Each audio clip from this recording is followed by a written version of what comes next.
نحمده ونصلي على رسوله الكريم أما بعد। মরহুম professor doctor H M Yahya Rahman তার জীবনী সম্পর্কে আলোচনা এবং দোয়া অনুষ্ঠানের সম্মানিত সভাপতি, বিশেষ অতিথি মাননীয় ভাইস চ্যান্সেলর ইসলামী বিশ্ববিদ্যালয়, সংযুক্ত যারা উপস্থিত আছেন আজকের অনুষ্ঠানে, আসসালামু আলাইকুম রহমতুল্লাহি ওয়া বারাকাতুহু। রাত অনেক হয়ে গেছে, অনেক আলোচনা হয়েছে, তারপরেও কিছু কথা কথা বলতে হয়। আমার বড় ভাই, তিনি আমাদের অভিভাবক ছিলেন।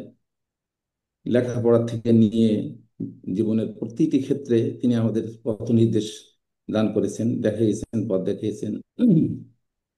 শর্ষিনা মাদ্রাসায় উনি ছিলেন, এর পরবর্তীতে আমাদেরকে সেখানে পড়ার জন্য পাঠিয়েছেন, সেখানে খাত্তানি হুজুরের সোহবত পেয়েছি এবং পরবর্তীতে তারা মসজিদে উনি ইমাম ছিলেন, আমরাও সেখানে এসেছি এবং তারা মসজিদে তার খুতবা, তার বক্তৃতা, এগুলো শুনে আমরা আসলে বিস্মিত হতাম এবং সেখান থেকে আমরা শিখেছি যে কিভাবে বক্তৃতা দিতে হয়, কিভাবে আলোচনা করতে হয়।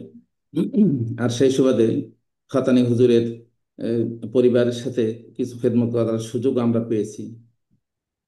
আমি তার জীবনের কয়েকটা কথা বলতে চাই, সেটা হলো তিনি ছিলেন প্রখর মেধার অধিকারী এবং জ্ঞান পিপাসু। তার জীবনের সব জায়গায় জ্ঞান পিপাসার পাওয়া যায়। উনি যখন সরকারি চাকরি ছেড়ে দিয়ে, ইয়ে, কলেজের চাকরি ছেড়ে দিয়ে উনি যখন সৌদি আরবে চলে গেলেন, তখন ওনার এমফিল রেজিস্ট্রেশন ছিল। 1 বছর পর উনি ফিরে এসে প্রফেসর মুস্তাফিজুর রহমান স্যারের বাসায় গেলেন আমাকে নিয়ে। নিয়ে বললেন, স্যার আমি তো গবেষণাটা শেষ করতে চাই, কিভাবে শেষ করব?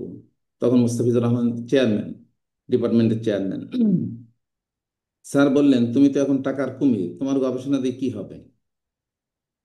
এরপরে আস্তে আস্তে অনেক কথার পরে ওনার সুপারভাইজার ছিলেন প্রফেসর ইসহাক স্যার, খুব কঠিন মানুষ। বললেন, ঠিক আছে, তুমি এক কাজ করো, তোমার যে মেধা আছে, তুমি যে ধরনের মানুষ, তোমার জন্য 1 মাস ছুটি, সৌদি আরবতে এসছো, 1 মাসের মধ্যেই তোমার থিসিস তোমার পক্ষে সাবমিট করা সম্ভব, জমিতে সেইভাবে যদি করো। সরি। তারপরে দেখলাম সে 1 মাসের মধ্যেই প্রফেসর ইসাক স্যারের বাসায় গেলেন, আমাকে সাথে নিয়ে যেতেন, প্রত্যেক দিন কাজ করতেন। আমি একজন টাইপিস্ট নিয়ে এসে, গুলিস্তান থেকে নিয়ে এসে সেখানে বসে টাইপের কাজ করতাম এবং উনি লিখতেন। এই 1 মাসের মধ্যে উনি থিসিস জমা দিয়ে সৌদি আরব আবার চলে যান। চলে যাওয়ার পরে আরেকবার উনি আসেন, তখন আবার পিএইচডি রেজিস্ট্রেশন করেন এবং রেজিস্ট্রেশন করে উনি সৌদি আরব চলে যান এবং ওখানের বিভিন্ন লাইব্রেরিতে গবেষণার কাজ করেন চাকরির পাশাপাশি। অনেক কষ্ট করেছেন। মাঝে মাঝে ওনার কলিগরা কেউ আসলে বা ডাকে, সেই গবেষণার যে থিসিস যেগুলো উনি লিখেছেন সেগুলি পাঠিয়ে দিতেন, আমি সেগুলো নিয়ে প্রফেসর মোস্তাফিজুর রহমান স্যারকে দেখাতাম এবং ক্যাসেটে ওনার কথাবার্তা বলে পাঠাতেন স্যারের কাছে এবং সেই নির্দেশনাগুলো আমি আবার ওনাকে সরবরাহ করতাম। উনি সৌদি আরব থেকে যখন ফিরে এসেছেন, অনেকে অনেক টাকা পয়সা নিয়ে আসেন। উনি তার জীবনের অর্ধেক অর্জিত টাকার অর্ধেকের বেশি টাকা শুধু বই ক্রয় করেছেন, কিতাব ক্রয় করেছেন। অসংখ্য তাফসির, হাদিস এবং আরবি সাহিত্যের কিতাবে ভরা তার বাড়ি। এবং উনি সৌদি আরব থাকতেন এবং কিতাবগুলো বিমানে পাঠাতেন এবং বিমানবন্দর থেকে আমরা সেগুলো কাস্টম থেকে ক্লিয়ারেন্স নিয়ে এসে সযত্নে রেখে দিতাম। এইভাবে দেখেছি জ্ঞানের প্রতি তার যে অগাধ, মানে খেদমত যেটা, সেটা উনি করেছেন। এবং বিশ্ববিদ্যালয় পর্যায়ে যখন তিনি এখানে শিক্ষক হয়েছেন, সেই শিক্ষকতার দিক দিয়ে আমরা দেখেছি তার এতগুলো দায়িত্ব পালন একসাথে করেছেন, কোনো জায়গায় কোনো ঘাটতি হয়নি, কোনো দায়িত্ব অবহেলা করেননি, কোনো কাজে অবহেলা করেননি তিনি। এবং তার কথাবার্তা, যখনই যেখানে থাকতেন সেখানেই তার কথা ছিল স্পষ্ট কথা।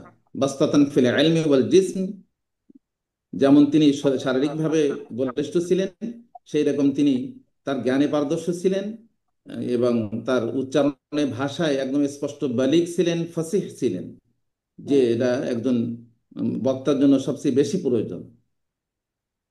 এরপরে আমরা দেখতে পাই যে উনি সব মসজিদে, এই কুষ্টিয়ায় কোটপাড়া মসজিদের পাশে উনি কিন্তু খতিব ছিলেন না।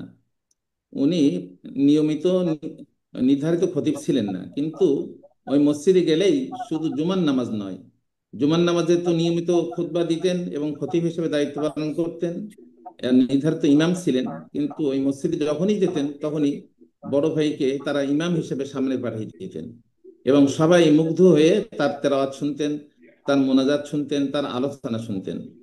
এবং অনেকেই বলেছেন যে বিভিন্ন জায়গায় বিশ্ববিদ্যালয়ের বিভিন্ন পর্যায়ে মোনাজাত করতে গেলে অথবা বক্তৃতা দিতে গেলে উনি যখন দাঁড়াতেন এবং মোনাজাত করতেন, সবাই মুগ্ধ হয়ে যেত, যেহেতু ওনার ভাষার স্পষ্টতা এবং মাধুর্যতা, এটা সবার কাছে খুব গুণমুগ্ধ ছিল, খুবই ভালোবাসতেন সবাই।